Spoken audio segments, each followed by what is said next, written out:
Hello दोस्तों। मैं नसार अपने चैनल पर आपका हार्दिक स्वागत करता हूं।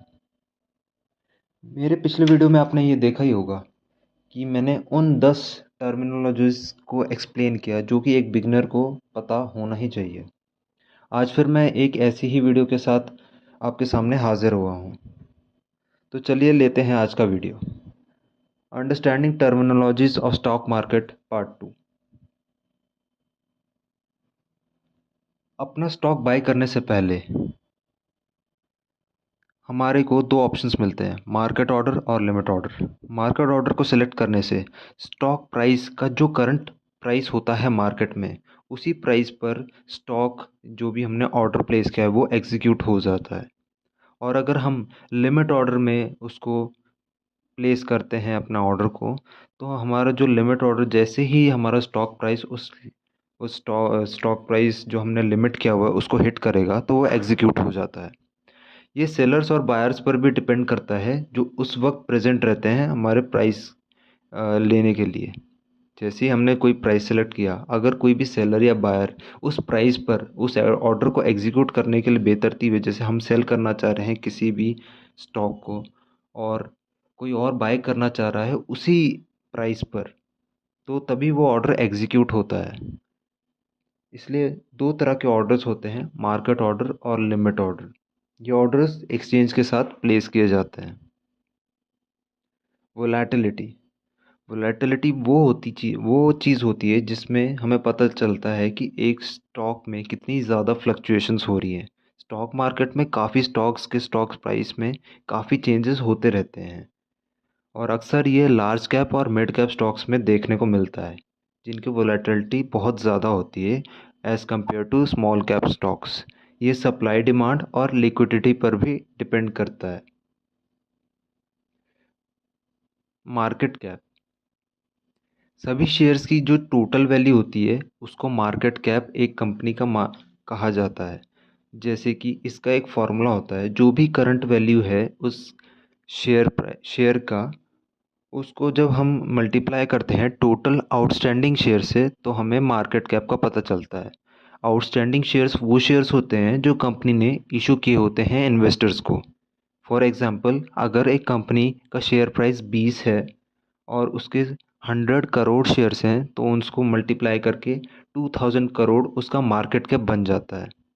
मार्केट कैप को आगे लेते हुए हमारे मार्केट में इस हिसाब से कंपनीज़ को 3 कैटेगरीज में डिवाइड किया हुआ है।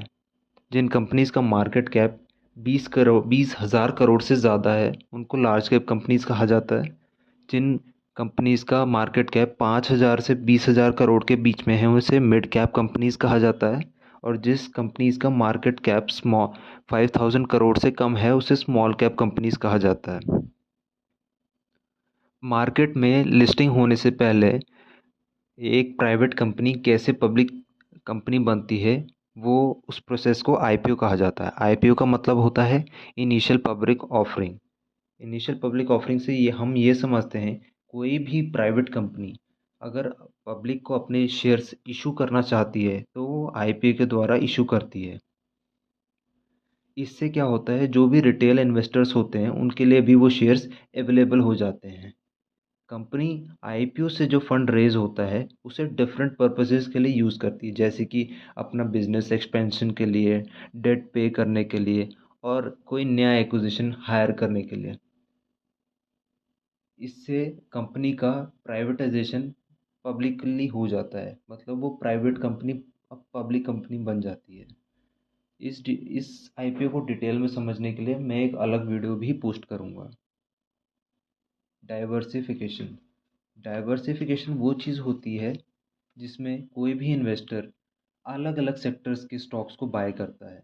इसका मतलब ये होता है कि अपना पैसा एक ही ऑप्शन में ना इन्वेस्ट करके अलग अलग ऑप्शन में इन्वेस्ट करना।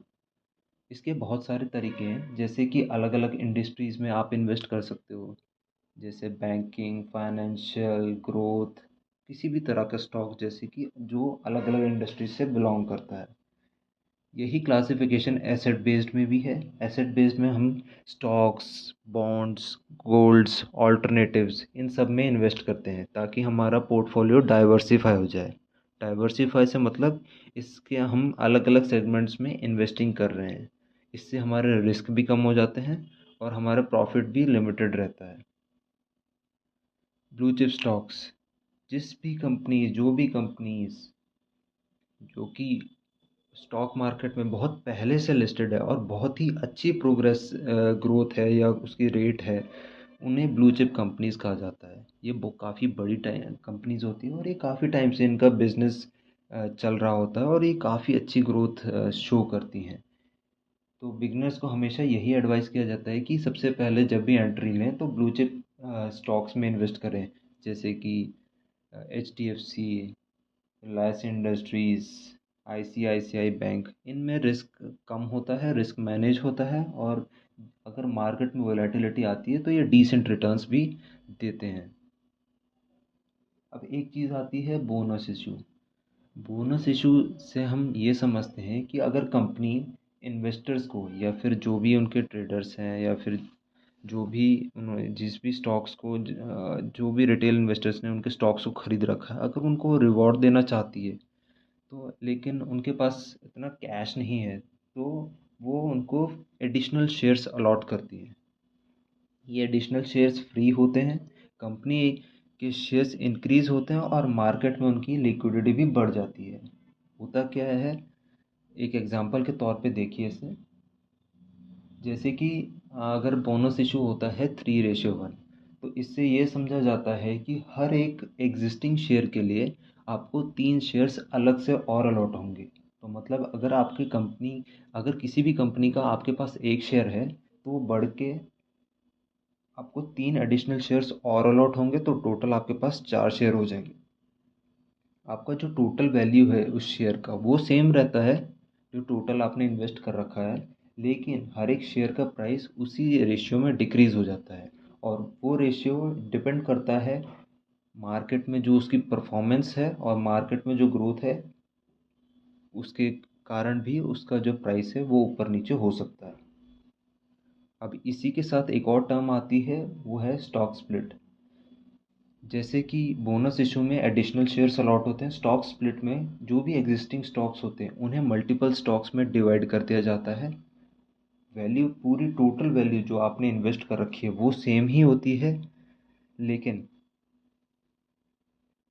जो शेयर प्राइस होता है वो भी उसी रेशियो के हिसाब से डिक्रीज़ हो जाता है और वो डिपेंड करता है मार्केट पर भी और उसमें जो फ्लो ऑफ कैश है, मैनेजमेंट है और उसकी ग्रोथ, उस पर भी उस स्टॉक का प्राइस डिपेंड करता है। ये दोनों टर्म्स अच्छे से समझने के लिए मैं एक और वीडियो डालूंगा इस पर। अब लास्ट लेते हैं शॉर्ट सेलिंग। शॉर्ट सेलिंग में क्या होता है, शॉर्ट सेलिंग में ये एक ऑप्शन मिलता है कि हम पहले सेल और उसके बाद बाई कर सकते हैं।